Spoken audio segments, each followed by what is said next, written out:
Ayan tayo guys. Bakit sa camera mo, ang ganda-ganda ko? Dito sa camera ko, ang pangit ko. Sinungaling yun. Ito rin sinungaling. Hindi naman ako ganyan kapangit ah. Maganda ako.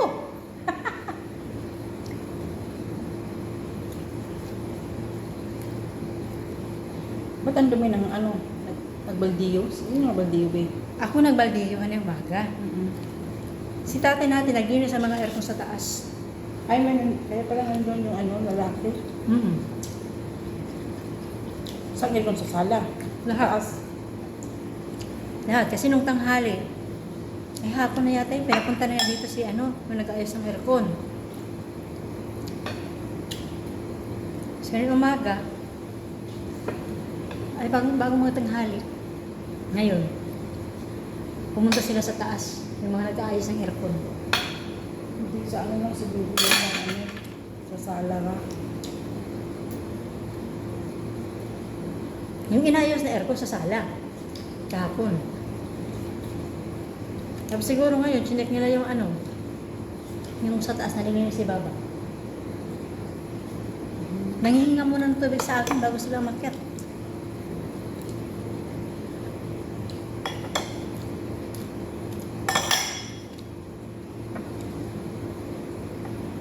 Patingin sa atin, nilinis din niya. Yung taas. Tama lang yan. Malapit na magtigulan.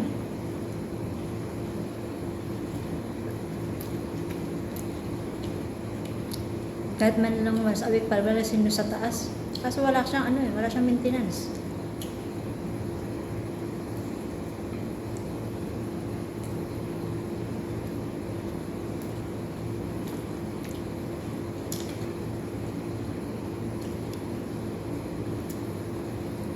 May tutong.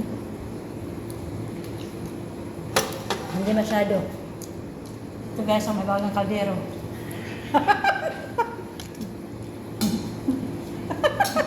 Nakuha, ano? Wala, gila. Para makita ang katotohanan. Hindi, mauna magdaan. Huwag ka nang mahiya. Kaldero dyan. Buti nga yung walang uling.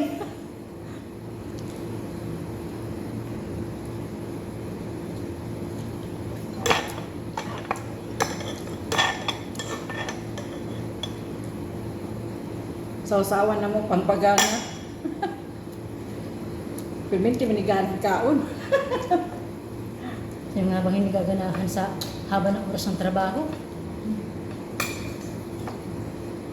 Trabaho ka pa rin. Mag-duty ka naman araw-araw ng ilang hour? 17.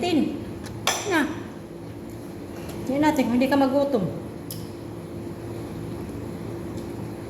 Kailangan sulit ang pagkain dahil sulit ang ano, trabaho. Kaya magluto ng isang buong chicken.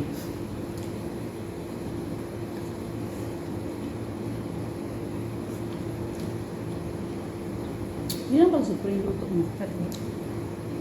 Si Baba hindi kumain din. Nag-ano na gano'n nga. Nagda-diet yan. Bakit? Siya, ganyan ni Shell.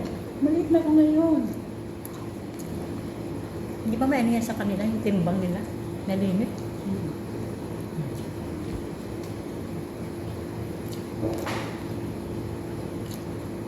Yung tinapay siya, nagtubos.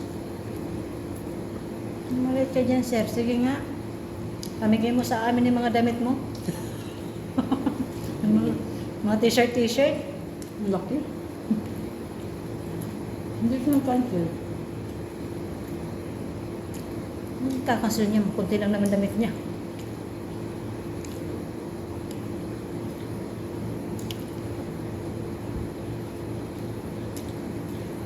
Mama pala sa salon yung Friday.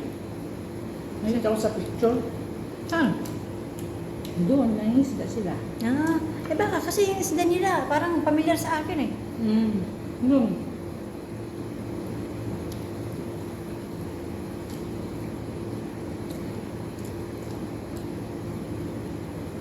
Kakapati si Bayaw. Nabanding nila yun.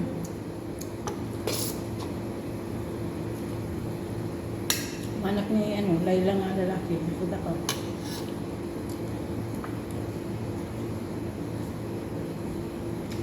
Parang yati. Dito daw sa Sarja. Umarbuin.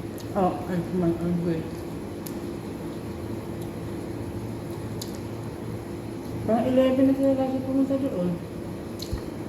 Nagulat niya ako eh. Nung kinabukasan.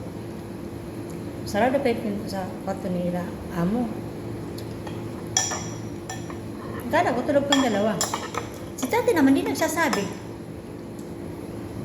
Kalinisin na yung kwarto niya. Hapon na mga alas 2 ko na nilinis. Bumaba siya. Pakababa niya. Dali-dali akong pumasok doon. Pinasok ko yung yung mga damit. Baka mo naplansya. Sabi ko sa kanya, pag-serve ko ng pagkain niya. Sir, akala ko ba natutulog pa yung dalawa? Wala pala dyan. Tinatawanan lang ako. Ang bihira. Ang dami nandun na sila.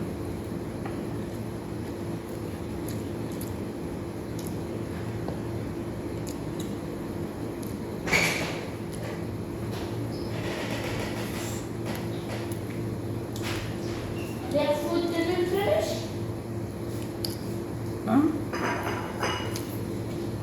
Still you eat that or no?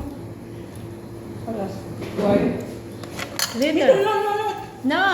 I give already the food. I want one piece. La. One piece. After nito, I mix that. Wala, I mix all. Only one piece. No. Then Yep. one little fish. You finish all the curry. See like that. Ito. No. You finish already the kiri cheese. No. One now. I will tell mama.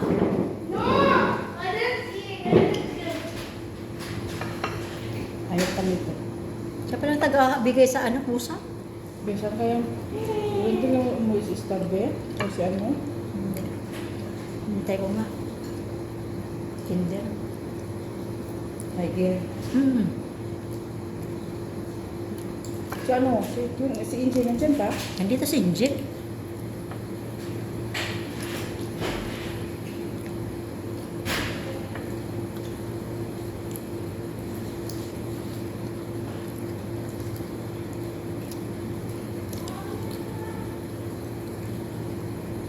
Natulog yun. Kasi isang pritong manok, binigay ko sa kanila. Ngayon umaga. Busog yun.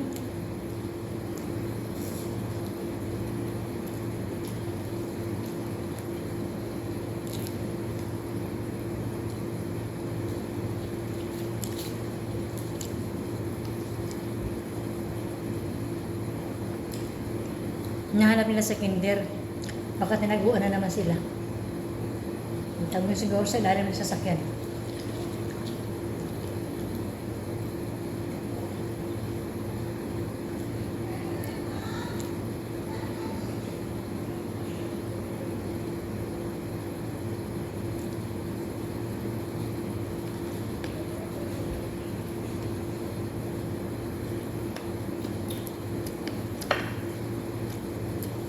Ngayon ba tayo naman yung gabi?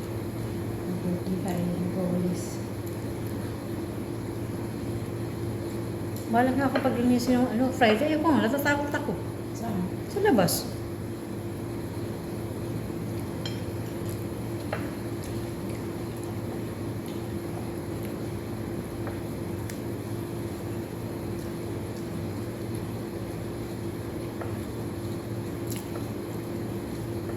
Malinis ka na.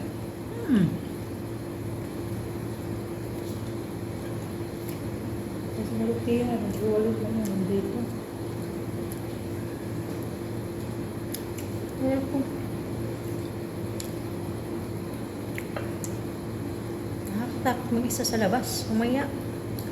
Pagka-interesan pa ng kalalakihan ng mga ang beauty ko. Na, makatek mo sila ng Pinay. Lain ka din di kalbo. Ano, rape or magsigaw-sigaw ka po dyan, patayin kita. Rapein mo na lang ako. Mulang iputok ha. Ala, nasa